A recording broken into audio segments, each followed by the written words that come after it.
Welcome to Serious Software's e-commerce training series. In today's video, we will be discussing order approvals and how to use them. Order approvals is a hidden feature in your e-commerce module. If you're interested in having it turned on, please reach out to us at ecommerce@serious.com, just indicating that you would like to have the feature turned on inside of your system. Once it's turned on, we want to navigate to My Stores, and we want to open the store in question where we want to enter approvals. Once it's turned on in your system, you'll get a 6th tab in your store's setup called Approvals. A couple things to note first. In order to use approvals, you have to, on the general store details page, you have to be showing pricing. And on the checkouts page, on account can be the only payment method activated inside of your system. If either option is turned on, credit cards, COD, or show pricing is turned off, your toggle button here on the approvals tab will be disabled and you won't be able to toggle it to enabled. I've already started our approval scenario for today. We won't go through every available scenario. We're just going to cover the basics of how to get it set up. You're more than welcome to play with the various settings and options for the different rules. And if you have additional questions, please join us on the webinar or email us at ecommerce@serious.com with your specifics. Once you've enabled order approvals, you'll get your default group. Your default group is basically the rules for the whole store in this case. So you have two choices. You can do an order limit, which is more common. This would be that an order can't be or can't exceed a certain amount without additional approval. I can place up to, but not over this amount. This amount includes shipping and taxes as well, so please keep that in mind. And then what should happen if the order is over that amount? Should it require approval or should it just be not permitted at all? The second rule option is a time frame option, meaning that I can place orders a certain dollar amount up to a certain amount of days. So I can place up to $500 in 30 days before I need approval. Or I can also deny approval there as well. Then you would choose who are the approvers for this particular store. It might be a corporate office. It might be someone within your business. It could be more than one person. However, only one person needs to actually do the physical approval. If you had multiple people in your approvers list, everyone would get an email at the end of the process saying that the order needed to be approved. But whoever approved it first is the approver for that job. Not everyone has to sign off on it. After your default group, you can add specialty groups if you need them. So maybe you have a couple different regions and their rules are different based on their different needs. Or maybe if this is a corporate hierarchy, the individual stores can only order so much, but a headquarters or a district office can order a lot more. So you can add a group name. You have the same rules options. You can use the default approvers or you can set new approvers at this level. And then you can tell us who is relevant to this level. So the customer has to already be registered to your system, but then I can tell it that only these people are bound by this rule.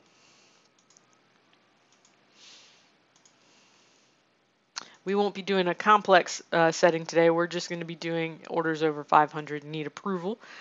And then you can actually exempt any customers that should be outside of this. So managers or headquarters or district managers or something like that. If they shouldn't be bound by the rule of that store, you can add them as exempt here, meaning they can order as much as they want. That is the basics of setting up our rules. Let's take a look at it from a store level. If I navigate to my store, I have a product here in displays that is our price point for us. So I'm going to add it to my cart.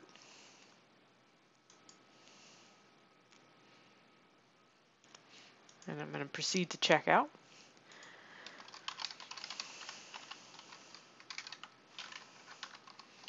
I'm going to log in as my employee who is bound by my rule.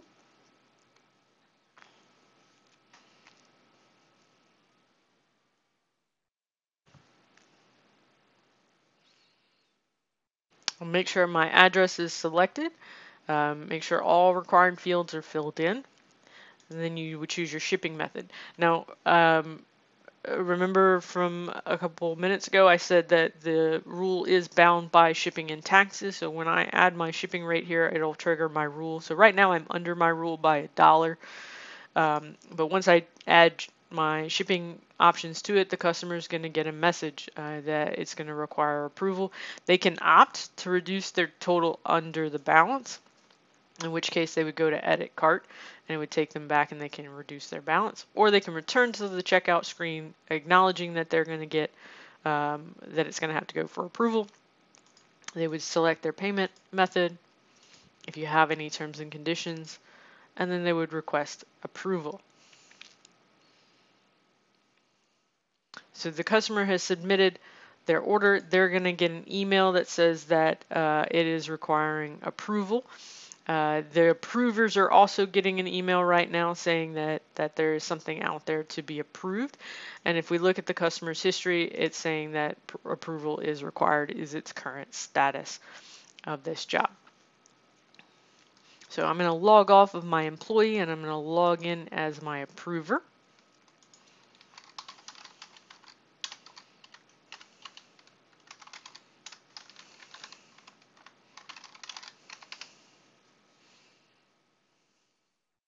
Now the approver email will have a link directly to the order, so you could follow it that way. You don't necessarily have to come into your account and look for approvals. Once you get the email, you can click on the link and it would take you straight to the approvals section. But if I come into my account settings, I'll see a new option now for approval. So this is anything that's pending approval that I am an approver for in here. And this is the order that we just placed. However, we have some other orders it looks like that needs approval as well. So if you click on the order number, you'll get all the order details about it. You'll see what they're ordering, who's ordering it, where is it going. Then if you want to reject the order and give the purchaser a reason why, you put it here in the message to purchaser. And then you can have any internal notes that you would like here in my notes. That isn't shared with anybody. That's just left here on the order record. And then you can eject or reject or approve the order. So if we reject the order, maybe it was too high or too low, what you'll see is it got removed to the rejected column of our sorted order. And let's say maybe that was a duplicate. They forgot they already ordered it, and we're rejecting one and we're approving the other. And so I approved that one, and I still have one pending. Maybe I'm not sure. I need to follow up with them about what that one is. But here's my approved orders. Here's my rejected orders. And now what will happen is the rejected order will kind of just be in, it'll be voided, it'll be canceled. But the approved order now would get the email sent to your staff, whoever's the salesperson on this particular store, that an order has been entered into control. The order would have been synced to control. The customer would also, who submitted the job, would have been notified of the approval and the rejection. So if we come to their order history, you'll see that the second one, or the most recent one, was rejected, and then this one was submitted for production. This concludes today's video about order approval. If you have any additional questions, please join us on the e-commerce webinar or email us at ecommerce@sirius.com. Thanks. Have a great day.